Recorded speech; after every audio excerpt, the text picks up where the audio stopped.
شادی کے لیے کوئی اچھا عمل بتائیے, اچھے شوہر ملنے کے لیے کوئی دعا یا وظیفہ. یہ کسی خاتون نے سوال پوچھا ہے. دیکھو میری عادت ہے میں صحیح جواب دیتا ہوں ٹھیک ہے نا, میری عادت ہے کہ میں کوشش کرتا ہوں کہ سیاسی جواب نہ دوں, جو بات صحیح ہے وہ کر دوں. تو یہ جو آج کل خواتین کی شادی نہیں ہو رہی, اس کا حل یہ نہیں ہے کہ خواتین وظیفے پڑھنا شروع کر دیں. میں ایک دفعہ مسجد میں تھا, وہاں تو ایک خاتون نے وقت لیا کہ ملنا چاہتی ہوں, بہت بڑا مسئلہ ہے, اپنی بیٹی کو بھی لانا چاہتی ہوں, اس کے رشتے نہیں ہو رہا ہو, یہ بہت پریشان تھی. میں ٹائم نہیں دیتا کسی کو, لیکن اتنا زیادہ بیچاری پریشان تھی تو وہ آ گئی. وہ جب گھر میں آئی ہیں تو میں نے بٹھایا ان کو, میں نے کہا جی فرمائیے. تو انہوں نے کہا میری یہ بیٹی ہے, اس کی عمر ہو گئی 30 سال اور رشتے نہیں ہو رہے, بہت پریشان ہوں, کسی نے جادو کر دیا, کسی نے یہ کر دیا, کسی نے وہ کر دیا. میں نے کہا کہ آپ کی لڑکی کی یعنی ایجوکیشن کیا؟ انہوں نے بتایا ایم اے کیا ہوا اس نے. تو میں نے اس خاتون لڑکی سے, پردے میں تھی وہ, کہیں ایسا نہ ہو میرے خلاف ایک کلپ ابھی چلا دیں, کہ وہ پردے میں تھیں دونوں, اور نہیں بھی ہوتی تو یہ ان کی ہیڈ ایک ہے. اگر پردے میں نہیں آتی تو وہ ان کے خلاف کلپ چلانا چاہیے تھا, مولوی صاحب کے خلاف کلپ کی پھر بھی کوئی سمجھ میں آ رہی ہے نا بات. تو یہ بعض دفعہ ایسا ہوتا ہے بے پردہ خاتون کوئی مولوی صاحب کے سامنے آگے بیٹھ گئی, اب فوراً لوگ نے کیا کر دیا, کلپ بنا کے یوٹیوب پہ ڈال دیا, وہ بیٹھے. بھائی اس کے خلاف کلپ بنا کے ڈالو کہ وہ کسی مرد کے سامنے بے پردہ ہو کے کیوں بیٹھی ہے, ٹھیک ہے نا. مرد کو پردہ کرنے کا حکم نہیں ہے, پردہ عورت کا حکم ہے. تو وہ میں نے ان سے, ان کی جو بچی تھی نا, میں نے ان سے کہا آپ نے ایم اے کیا ہوا, ماشاءاللہ آپ پڑھی لکھی ہیں. تو میں نے ان کو ایک مثال دی, میں نے کہا مجھے ایک بات بتائیں کہ ایک آدمی میرے پاس آتا ہے اور مجھ سے کہتا ہے یہ دروازہ بند کر دینا, یہیں سے میری اسپیکر میں آواز ریپیٹ ہو کے آ رہی ہے تو وہ تھوڑی سی کنفیوز ہو رہا ہوں. تو میں نے ان سے کہا کہ بھائی دیکھیں کہ میرے پاس 50 روٹیاں ہیں اور بندے ہیں 75 یا 100 آدمی ہیں.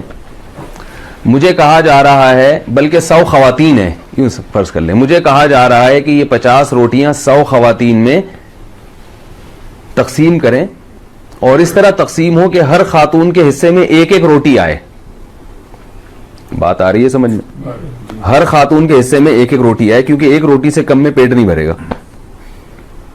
تو میں کر سکتا ہوں, میں یا تو, اب میرے پاس 2 آپشن ہے, یا تو میں 50 روٹیاں 50 خواتین کو دے دوں اور باقی 50 کو کہوں آپ بھوکے رہو, یا یہ ہے کہ وہ آدھی آدھی توڑ کے.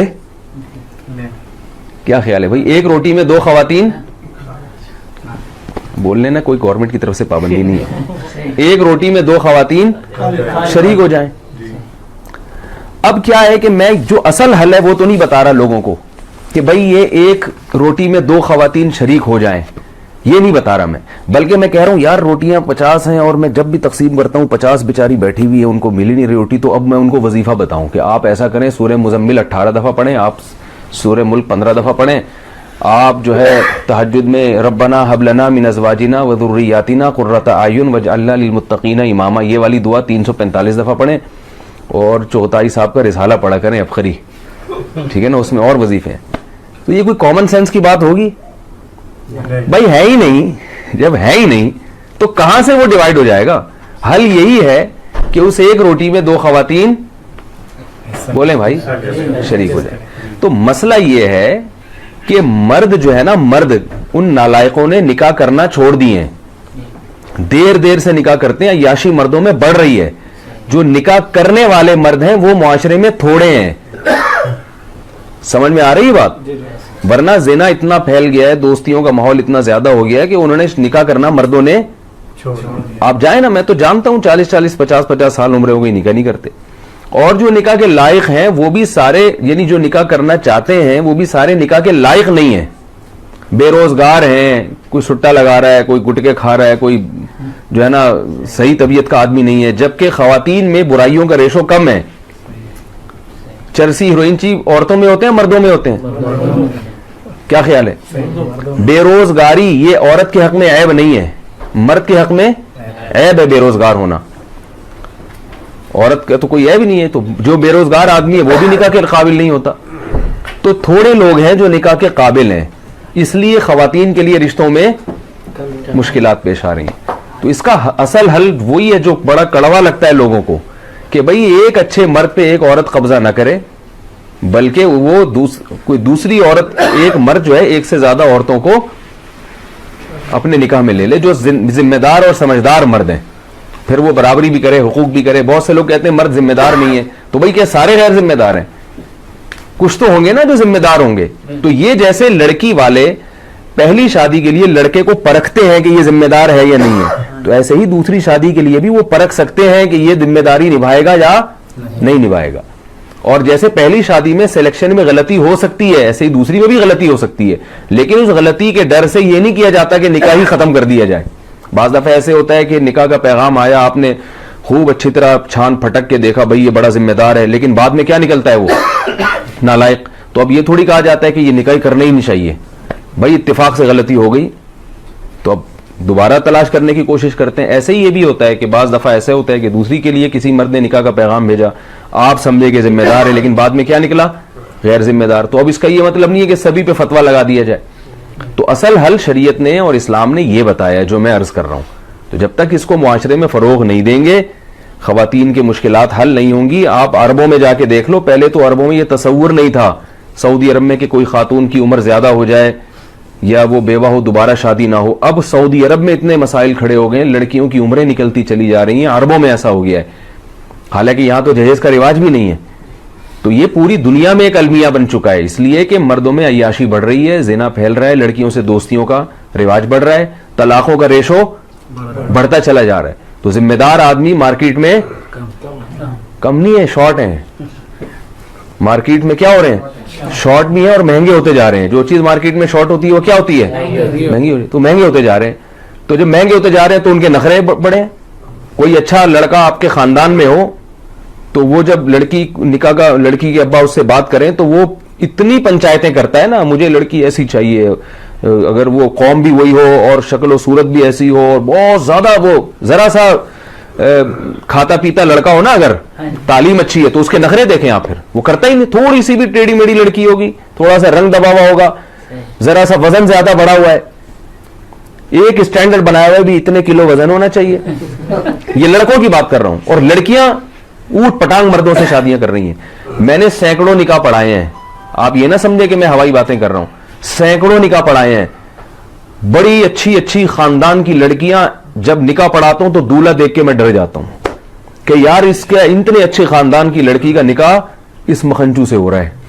وہ شکل سے لگ رہا ہوتا ہے لڑکا کہ یار یہ, لیکن لڑکی والے کیا ہوتے ہیں, مجبور ہوتے ہیں. کم عمر لڑکیوں کی شادیاں بڑی بڑی عمر کے لڑکوں سے ہو رہی ہیں. پڑھی لکھی لڑکیوں کی شادیاں بالکل جاہل لڑکوں سے ہو رہی ہیں. ڈاکٹر لڑکی کا نکاح میں نے پڑھا ہے میٹرک پاس سے, کیونکہ لڑکی والے مجبور تھے, یار لڑکی کی عمر نکلی جا رہی ہے, کیا کریں, رشتہ ہی نہیں مل رہا, رشتہ ہی وظیفے پڑھ لیے. تو پھر ایک رشتہ آیا میٹرک والے کا, تو مجھ سے مشورہ نہیں لگے. میں نے کہا بھائی گھر بٹھا لو, مگر کوئی جوڑ نہیں بنتا ہے. میٹرک بھی شاید زیادہ کہہ دیا, 8ویں پاس تھا وہ, پاس بھی پتہ نہیں کیسے ہوا. آپ کو پتہ ہے پاکستان میں پاس ہونے کے لیے کوئی, تو مجبوراً کیا انہوں نے. کیا ہوا, تھوڑے دنوں میں طلاق ہو گئی. طلاق کیوں ہوئی ہے کہ وہ لڑکی کے پیسے پہ نظر تھی کہ ڈاکٹر ہے تو ہمارا بچہ تو کچھ کر نہیں سکا, تو بہو کما کے کھلائے گی, ڈاکٹر ہے. تو ظاہر ہے یہ بے جوڑ کی شادی ہوئی نا, بے جوڑ کا نکاح ہوا. تو وہ جب نہیں کھلا رہی ہے, وہ اس کو عورت کو یہ احساس ہوتا ہے میں کیوں کھلاؤں بھائی, یہ کیا ہے پورے. پھر ایسے ایسے نالائق خاندان ہیں کہ لڑکی شوہر کو پال رہی ہے. یہ سب میرے مشاہدے کی باتیں کر رہا ہوں, میں ہوائی اخباری رپورٹیں نہیں پیش کر رہا, مشاہدے کی باتیں کر رہا ہوں کہ لڑکی اپنے شوہر کو بھی کھلا رہی ہے اور بالآخر پھر دیور کو بھی کھلا رہی ہے, ساس سسر کو بھی کما کما کے کھلا رہی ہے. تو ایسے ایسے آپ دیکھیں یہ کلچر ہمارا بنتا چلا جا رہا ہے. تو اس لیے جو گراؤنڈ ریئلٹی ہے نا, اس سے آپ آنکھیں بند کریں گے تو آپ, جیسے وہ کبوتر جو ہے نا بلی کو دیکھ کے آنکھیں بند کر لیتا ہے, وہ یہ سمجھتا ہے کہ جیسے مجھے بلی نظر نہیں آ رہی, اب بلی کو بھی میں نظر نہیں آ رہا ہوں گا. تو یہ کبوتر کی بھول ہے بھائی. آپ کی آنکھیں بند کرنے سے دنیا اندھیری نہیں ہو جاتی, باقی سب ویسے ہی ہوتا ہے جیسا ہو رہا ہے. پھر بھی بہرحال دعا کرنا چاہیں کوئی رشتے کے لیے تو ربنا ہب لنا من ازواجنا وذریاتنا قرۃ اعین واجعلنا للمتقین اماما. یہ دعا تینوں مقاصد کے لیے استعمال ہو سکتی ہے. کوئی لڑکا اس کی شادی نہیں ہو رہی, وہ بھی یہ دعا پڑھ سکتا ہے. کوئی لڑکی اس کی شادی نہیں ہو رہی, اس کے والدین یا وہ لڑکی بھی یہ دعا پڑھ سکتی ہے. ہر نماز کے بعد پڑھ لیں یا چلتے پھرتے پڑھ لیں.